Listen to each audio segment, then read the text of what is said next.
Rudi Khoirudin sudah lama memelihara puluhan burung di kediamannya di Jakarta. Ini namanya hikari. Kebanyakan burung-burung ini ia kumpulkan selama perjalanannya ke berbagai kota besar di Indonesia.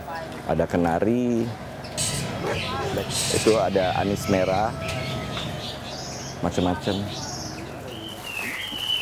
Saya itu bukan penghobi, tapi saya ini pencinta. Dan kebanyakan dari burung-burung saya itu saya dapatkan dari burung-burung yang cacat. Jadi burung yang pernah tersiksa tadinya. Nah, karena sebab itu saya hanya ingin merawat dia, mengangkat untuk menghilangkan dari penyakitnya. Sebetulnya kalau sudah sembuh, ya sudah kan ya. Tapi ternyata rasa cinta dan rasa dekatnya saya sama mereka itu membuat saya nggak bisa dipisahkan. Ya udahlah, saya rawat aja terus mereka gitu.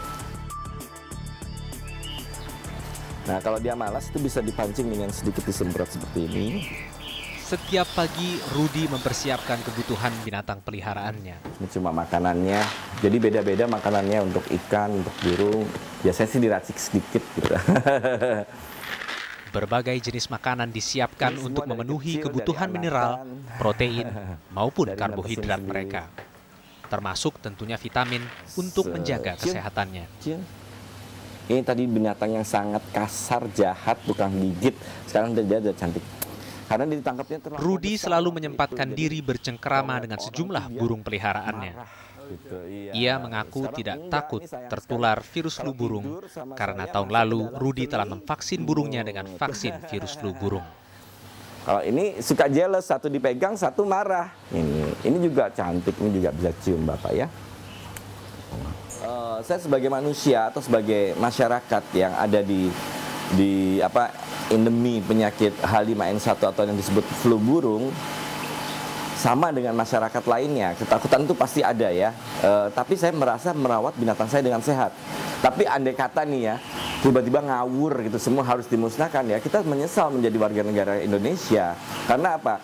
Ya perlindungan kita mana untuk ini semua. Jika burung walaupun tidak ada undang-undangnya, Tuhan memberikan hak untuk mereka hidup.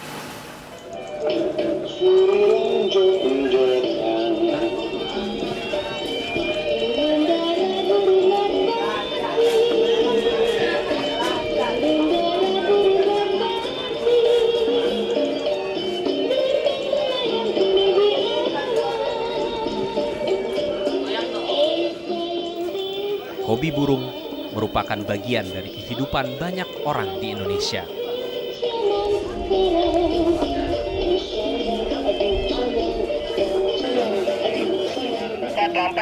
Trompet, kopi gak? Burung merpati ini dilepas bersamaan. Burung merpati jagoan mereka lalu terbang cepat menuju pemiliknya yang telah menunggu di ujung lintas barat.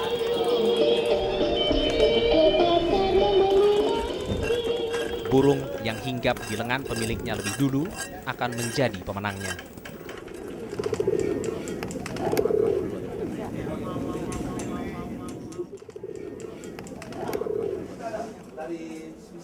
Mereka mengaku tidak takut terkena virus flu burung. Setiap masing-masing kandang itu ada perawatnya, minimal 5 orang. Kita dengan merawat ya seperti pakannya kita cuci, burung setiap 3 bulan atau 6 bulan sekali kita vaksin. Jadi kita kalau untuk di kandang sini kita nggak khawatir. Kecintaan akan burung mencegah sejumlah warga untuk memusnahkan unggas milik mereka. Bahkan tanpa sepengetahuan aparat, sejumlah unggas peliharaan ada yang selamat dari kobaran api. Pemilik unggas ini berkilah, burung-burung ini adalah sumber penghasilannya. Sebab nama gimana ya? Sebab ini kita buat orang-orang kita buat dagang.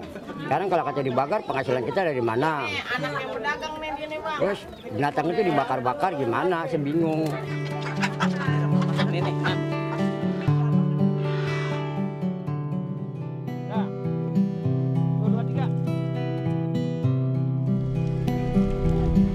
Kalau bisa yang paling bagus itu virusnya dihilangkan dari unggas, itu yang paling ideal kalau bisa. Ya, kalau bisa. Nah, virus dihilangkan di unggas itu bisa macam-macam caranya. Bisa juga dipotong penularan dari unggas ke unggas. Jadi katakanlah unggas yang sakit itu tidak tidak menulari ke unggas yang sehat, itu kan sudah memberantas virus di unggas sebenarnya.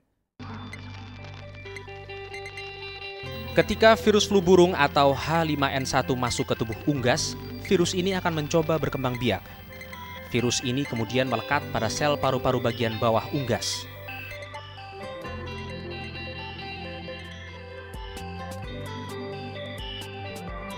Materi genetik virus kemudian masuk ke dalam sel.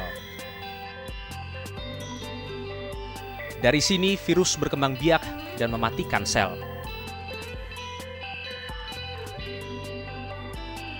Ketika sel mati, virus menyebar keluar untuk mencari mangsa berikutnya. Akibatnya unggas pun mati karena kekurangan oksigen. Virus flu burung berpindah dari unggas ke tubuh manusia melalui organ pernafasan. Seperti halnya pada unggas, virus ini bisa melekat pada sel paru-paru bagian bawah.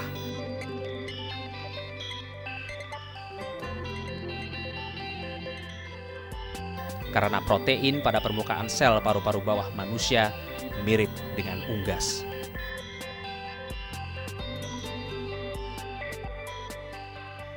Setiap kali menginfeksi hewan atau manusia, virus ini akan bermutasi. Tidak semua virus yang bermutasi bisa hidup.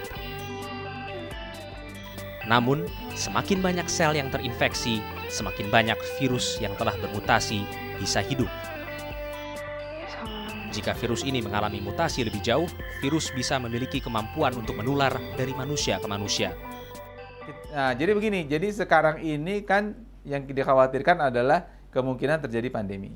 Ya, jadi para ahli sih sebagian besar katakanlah sepakat bahwa pandemi akan terjadi. Cuma tidak tahu kapan, tidak tahu berapa dahsyat, dan tidak tahu dari negara mana mulainya. Itu sama sekali tidak bisa diprediksi kapan.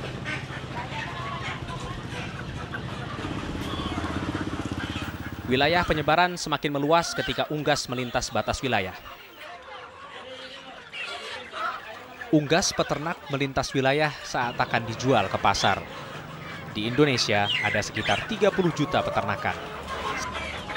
Di daerah-daerah yang kontaminasinya tinggi ini, tidak layak lagi mengkaitkan bahwa kematian di manusia itu harus selalu dibarengi kematian pada unggas. Tidak harus.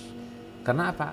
Karena ayam-ayam yang tampaknya sehat pun itu bisa mengeluarkan virus. Nah, sehingga dengan demikian, ya, dasar dari pemusnahan di kota-kota besar itu salah satunya berdasarkan atas itu. Di DKI Jakarta sendiri ada 5 tempat penampungan dan pemotongan ayam ternak. Tempat ini menampung sekitar 350.000 ayam hidup per harinya dari sejumlah daerah seperti Jawa Tengah dan Jawa Barat. Sedangkan unggas liar melintas batas saat musim migrasi. Migrasi burung liar terjadi lintas negara. Indonesia masuk wilayah yang dilewati migrasi burung liar. Jenis burung liar yang melintasi Indonesia diantaranya adalah burung elang alap Cina dan elang alap Jepang. Mengapa ya secara teoritis penyebaran burung liar itu banyak dilaporkan secara teoritis di dunia, ya. Kemudian juga ada beberapa data ilmiah yang menyatakan seperti itu, khususnya di daerah Cina. Nah, kita juga mencoba mencari seberapa jauh peran dari burung liar ini dalam penyebaran. Apakah di Indonesia? Apakah dia ini benar-benar sebagai penyebar atau korban? Nah, ternyata sampai saat ini belum berhasil ditemukan adanya virus pada unggas-unggas liar ini.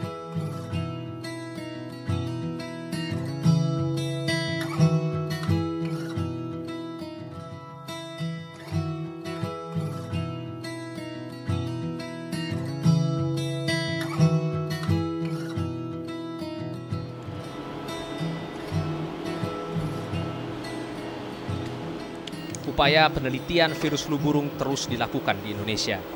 Sampel dari pasien positif flu burung digunakan untuk mengetahui lebih jauh virus mematikan yang menyerang 2 makhluk hidup ini.